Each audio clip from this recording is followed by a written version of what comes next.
ಚಲಿಸಬಹುದು. ಜನರು ದೇಶ ವಿದೇಶಗಳಿಗೆ ಹೋಗುವಾಗ ಹೆಚ್ಚಾಗಿ ಚಿಕ್ಕ ವಿಷಯ ಹಿಮಾಲಯ ಪರ್ವತ ಶ್ರೇಣಿ. ಇಲ್ಲಿ ಅತ್ಯಂತ ಎತ್ತರವಾದ ಪರ್ವತಗಳಿವೆ. ಭಾರತದ ಉತ್ತರ ಭಾಗದಲ್ಲಿದ್ದು ಹಿಮದಿಂದ ಕೂಡಿಕೊಂಡಿವೆ. ಇಲ್ಲಿ ಹುಟ್ಟುವ ಗಂಗಾ, ಯಮುನಾ ಹಾಗೂ ಬ್ರಹ್ಮಪುತ್ರ ನದಿಗಳು ಸದಾ ತುಂಬಿ ಹರಿಯುತ್ತವೆ. ಕೊಕ್ಕಿನಿಂದ ಚೀಟಿಯನ್ನು ಹೆಕ್ಕಿತು. ಮುದ್ದು ಮುದ್ದಾಗಿ ಹೀಗೆ ಮಾತನಾಡತೊಡಗಿ. ರೋಗಿ ಬಯಸಿದ್ದು ಹಾಲು ಅನ್ನ, ವೈದ್ಯರು ಹೇಳಿದ್ದು ಹಾಲು ಆಶ್ರಯವೆಂದು.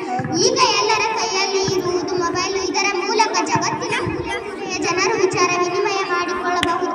ವಿಚಾರ ವಿನಿಮಯದ ಜೊತೆಗೆ ಸಂದೇಶಗಳನ್ನು